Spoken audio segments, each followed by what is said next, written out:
Las condiciones mundiales están cada día más complejas. En Te digo la otra, El otro día yo ponía el ejemplo de Ruanda. abordamos los problemas de los destinos más exóticos. Que respetáramos a que cada pueblo resuelva los problemas entre su gente. Conflicto de interés.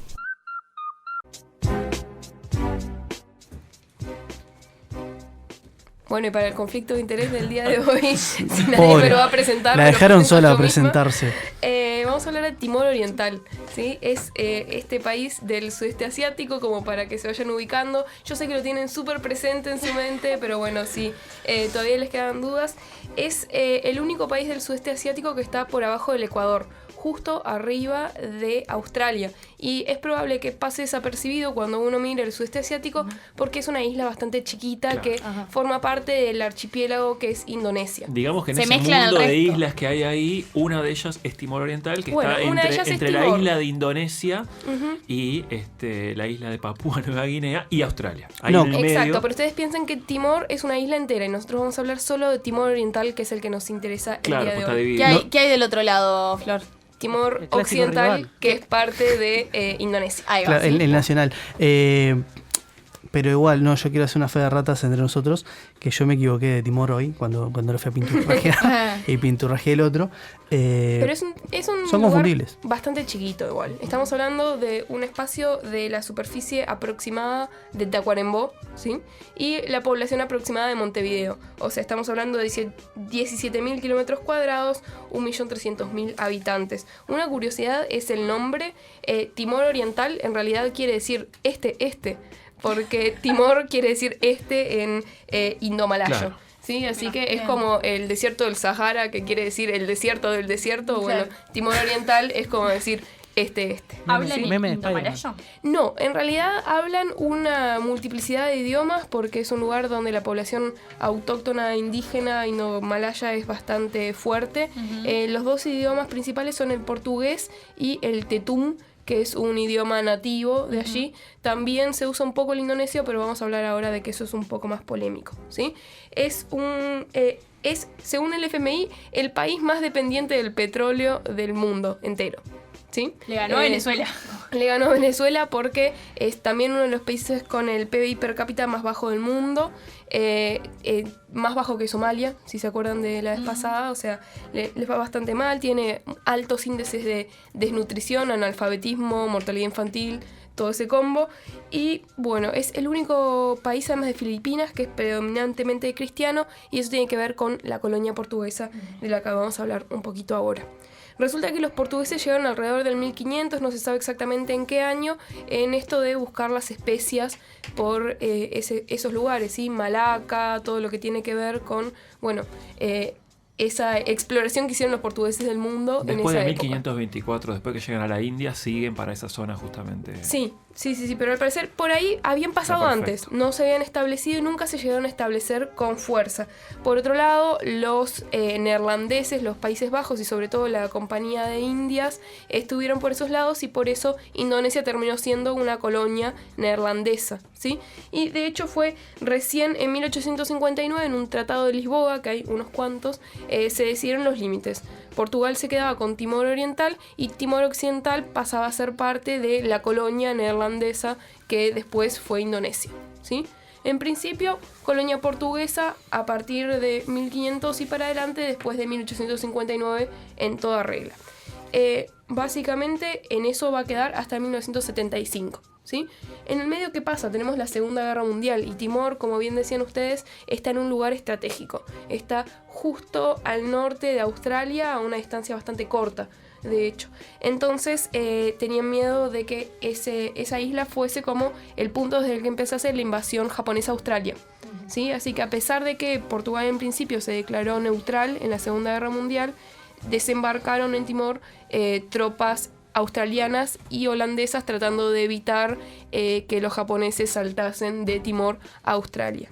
De hecho, lograron evitar que llegasen a Australia, pero Timor fue una batalla sangrienta en la cual murió entre el 10 y el 15% de la población porque los japoneses bombardearon todo lo que había y no había mucho. Así que fue bastante sangriento ese desembarco en Timor, ¿sí? Lo que se llama la batalla de Dili, que es la capital, fue bastante sangrienta, ¿sí? Ahí, más o menos por esa misma época, después de que los japoneses se retiran, porque son vencidos, en septiembre del 45 se van, y ahí empieza el tema con Indonesia, ¿sí? 1945 seguimos en Timor Oriental, colonia portuguesa. Pero los indonesios se empiezan a querer independizar. De hecho, declaran la independencia en 1945, la consiguen firmemente en el 49, que los holandeses se van de Java, efectivamente. Y bueno, tienen una cuestión muy nacionalista y bastante reforzada en ser el Islam, la nación, tener un solo idioma, una cuestión muy fuerte y bastante militar. Son dos generales los que en la vida independiente de Indonesia en el siglo XX están al mando, que son Sukarno y Suharto, que son dos personas distintas, es fácil confundírselos. Pero bueno, pasan los años, ya le estaba haciendo los ojitos Indonesia a Timor Oriental, y en 1974 está la Revolución de los Claveles, ¿sí? Y poco después termina la dictadura de Salazar en Portugal. Ahí empieza fuertemente esta cuestión independiente de Timor Oriental. Pero ¿saben qué más pasó en 1975? Vietnam termina de derrotar a Estados Unidos, ¿sí? Entonces imagínense qué gracia le podía hacer a Indonesia, a Estados Unidos, a toda, en este contexto de Guerra Fría, tener un país recientemente independizado, recientemente descolonizado, y que además su principal fuerza política, que era el Frente Revolucionario por la Independencia de Timor, fuese de corte izquierdista. No había manera de que eso fuese a funcionar. Durísimo, sí. Durísimo. Entonces, bueno, resulta que en el 28 de noviembre de 1975 se declara la República Democrática de Timor-Leste, que fue más o menos una semana lo que duró. Sí, porque enseguida tuvieron esta invasión de las fuerzas inglesas. Fue la mejor semana de su vida. Bueno, pero ¿qué pasa? Por eso fue que perdieron, en realidad. Duró poco porque fue una semana de descontrol. Fantástica, Claro. sí. No. Demasiado bueno para esa red. En realidad lo que pasó fue que Suharto ya había decidido que Se cansó. nada, que Se cansó su harto. ¿No? malísimo. Bueno, que esto de tener un país filocomunista al lado no le hacía mucha gracia, y entonces, claramente, siendo que era la mitad de una isla y que además eran poquitos y estaban bastante hambrientos, pintaba ir a invadirlos, ocuparlos, etc. Resulta que justo en esa semana, ¿quién estaba en Yakarta? Estaba el presidente de Estados Unidos, Gerald Ford, sucesor de Nixon, si recuerdan, con su secretario de Estado, una persona preciosa llamada Henry Kissinger, que nunca Histórico. tuvo nada que ver con cosas turbias, ni con genocidios, ni nada por el estilo. Ni con las dictaduras latinoamericanas, Nada nada que le ver. suena a nadie, ¿no? Nada que ver con todo eso. Entonces, bueno, resulta que Suharto le dice a Kissinger, mirá, me pasa esto, tengo mitad de la isla y tal vez como que los voy a invadir. Y Kissinger dice, háganlo rápido y que no se note que sus armas son norteamericanas, por lo demás no los vamos a molestar. Divino, ¿no? Hermoso. Piedra libre. Piedra libre para invadir una ex colonia de la OTAN, un país independiente, autodeterminación, ¿qué es eso?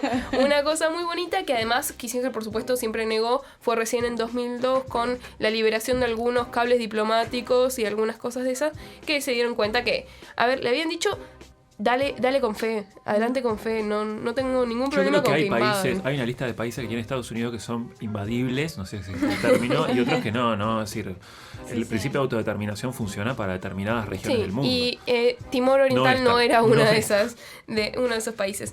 Y bueno, entonces en 1975, después de esa semana gloriosa de República Democrática de Timor-Leste, empieza la ocupación indonesia, que va a durar hasta 1998.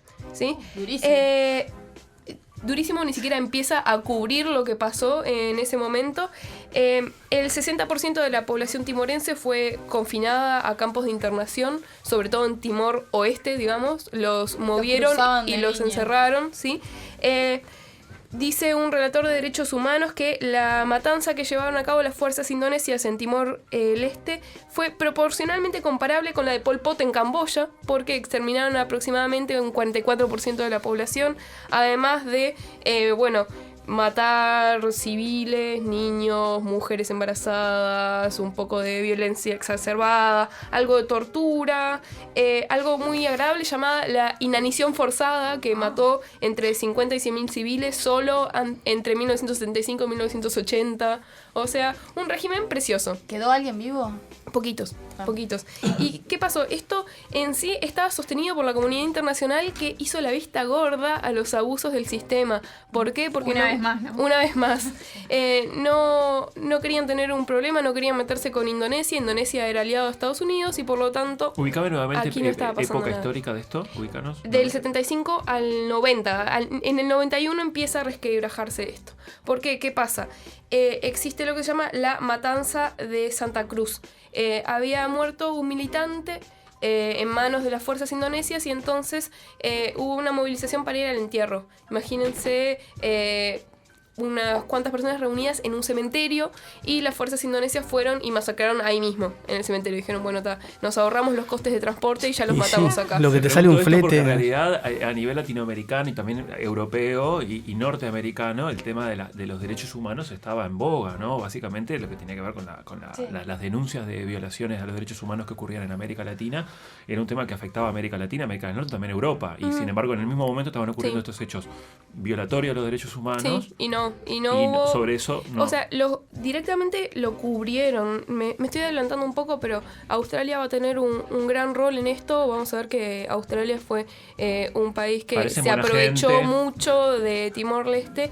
Y una de las cosas que decían los australianos, el embajador australiano le manda un cable diplomático a su presidente diciéndole va a ser más fácil negociar nuestros límites marítimos de donde hay plataforma petrolera con Indonesia que con un Timor independiente. Así que dejemos quieto.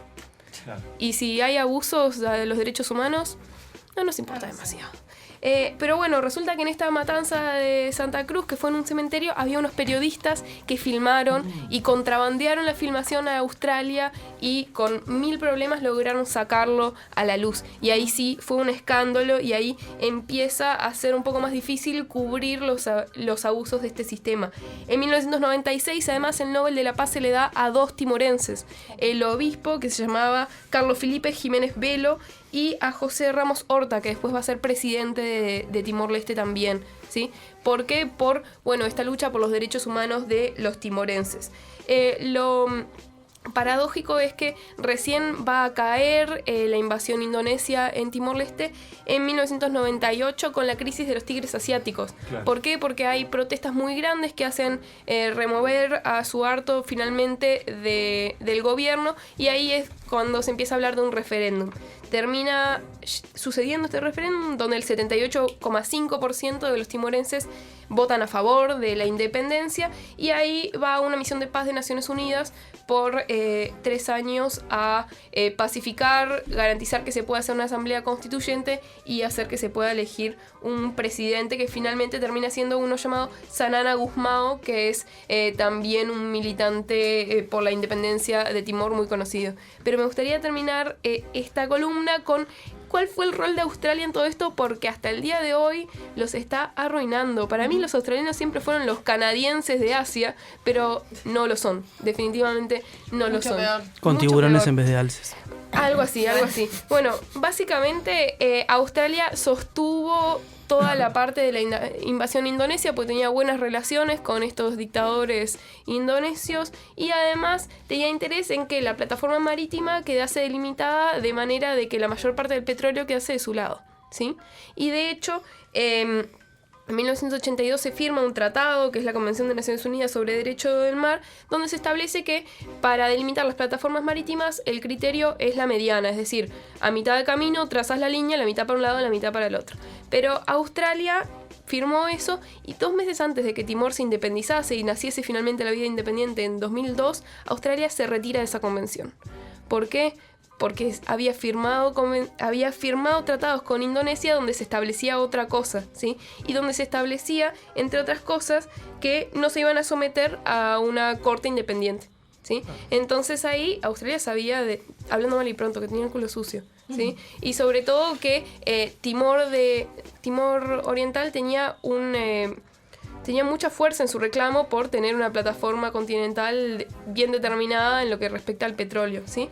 Entonces, bueno, empiezan a forzarlos porque además cuando no tenés una corte independiente siempre es 1 a 1. Imagínense negociaciones bilaterales, Australia, Timor Oriental. No es, además Timor Oriental siendo un país que es muy dependiente de la ayuda exterior y que es muy dependiente en todo sentido. Ya era bastante poco, era muy poco justa ya esa negociación de por sí, pero además de esa asimetría de por sí, Australia tuvo una cosa muy linda que terminó en una sentencia de La Haya donde le ofrecieron ayuda financiera para reformar el Palacio Presidencial y ya cuando le estaban haciendo las paredes les dejaron unos 200 micrófonos ahí para espiarlos y fijarse las negociaciones. Es lo mejor que puedes hacer. Bueno. Infiltrarse un obrero. Linda solidaridad, ¿no? No, pero ni siquiera un obrero, les estoy hablando de 200 micrófonos en donde se reunía el gabinete. Bueno, ¿Eso 20 obreros. ¿Cómo se supo o siempre fue Vox Populi, digamos? No se sabía para nada, esto no se sabía hasta que un testigo K, que le llaman, fue una filtración que dijo la inteligencia australiana hizo esto y yo fui parte. Es el verdadero caballo de Troya. Sí, pero imagínense Australia, un país con un PBI, con un desarrollo tremendamente por encima de todo esto, aprovechándose y poniéndole micrófonos en la torre presidencial a Timor-Leste. Bueno, Timor-Leste llevó esto a la Corte Internacional de Justicia que le ordenó a Australia dejar de espiar a Timor Oriental. Básicamente. Bueno, mínimo. Y en 2018 terminaron haciendo un acuerdo de límites que es bastante más justo, justamente porque Timor dijo, bueno, el acuerdo que hicimos antes estaba hecho en base a este fraude, a que nos espiaron y ya sabían nuestras estrategias de negociación porque nos habían puesto micrófonos. Y bueno, el tema es que finalmente Timor-Leste consiguió sus límites más o menos, sigue siendo un país súper dependiente del petróleo, un país súper pobre, pero en Australia se está persiguiendo a este testigo K, que no se sabe cuál es el nombre, lo tienen retenido el pasaporte y lo están juzgando por amenaza a la seguridad nacional. ¿Pero lo tienen identificado? ¿Saben quién es? ¿Saben quién es? Sí, pero lo están juzgando de una manera bastante opresiva, como hacen los regímenes en general, que a los defensores de derechos humanos y sobre todo a los filtradores le caen con todo el peso de la ley. Y no a quien le puso, los micrófonos a otro país. Australia, ¿no? Un país de la Commonwealth. Dicen, acá encontraron una información, dice que se cambió el nombre, ahora se llama Cocodrilo Andy. Sí, pero bueno, este testigo acá, de hecho, ahora lo están juzgando en 2019 y hay toda una cuestión sobre las dilaciones que tiene este juicio y la turbidez con la que se está manejando todo el asunto. Y desde el sistema internacional o por lo menos regional de Asia, ¿tenés idea si hay alguna movida de colectivos de derechos humanos para tratar de que no sea juzgado o por lo menos con las garantías? Bueno, lo que pasa es que Australia es un país que en esa región tiene muchísima influencia. Vos sabés que levantarte contra Australia es muy difícil porque muchos de esos países dependen y son muy influenciables. De hecho, la ASEAN, por ejemplo, no quiso decir nada. Es bastante complicada la cuestión. Sí, hubo cierta defensa de Timor-Leste con esta cuestión de los límites porque ya era un abuso. Pero es bastante preocupante que una democracia occidental desarrollada, un país que se dice defensor de los derechos humanos, no solo haya espiado de esa manera tan turbia, sino que además ahora esté persiguiendo a quien reveló ese abuso excepcional. Un país donde no se puede aplicar la idea del relativismo cultural, ¿no? Porque es un país bastante occidental, aunque no está en la parte occidental del mundo, y que por lo tanto el tema de derechos humanos le llega, lo entiende, lo asume, y en este caso, por lo que contás vos, Florencia, la carga de la prueba iría contra Australia. Es decir, que parecería claramente que es una violación absoluta. Australia, después de todo este asunto de Timor Oriental, ha bajado mucho en mi ranking de países simpáticos. Seguimos con Nueva Zelanda. Comparémonos con Nueva Zelanda. Sigamos hacia el sur. Flor, ¿y qué pasó me imagino con el Palacio Presidencial, ¿no? ¿Seguirán usando esos micrófonos? ¿O los habrán apagado? Yo espero que los hayan apagado, pero dado el presupuesto que tiene Timor Oriental para las cosas, capaz que ahora lo usan para poder transcribir bien los discursos y lo demás. dejaron. O el Palacio Presidencial, por lo menos yo me lo quedo, ¿no? Digo. En el PNU de Timor Oriental están trabajando con esos micrófonos. Hay un Te digo la otra trabajando con esos micrófonos en Timor Oriental. Muchas gracias, Flor. Te digo la otra. Lo anduvimos llamando toda la semana pasada y no atendió nunca el teléfono. Escríbenos por WhatsApp o Telegram al 092-555-982. Si me está llamando ahora, perdón, Jorge. Yo tenía un problema en Santa Lucía que me rompió la pantalla, pero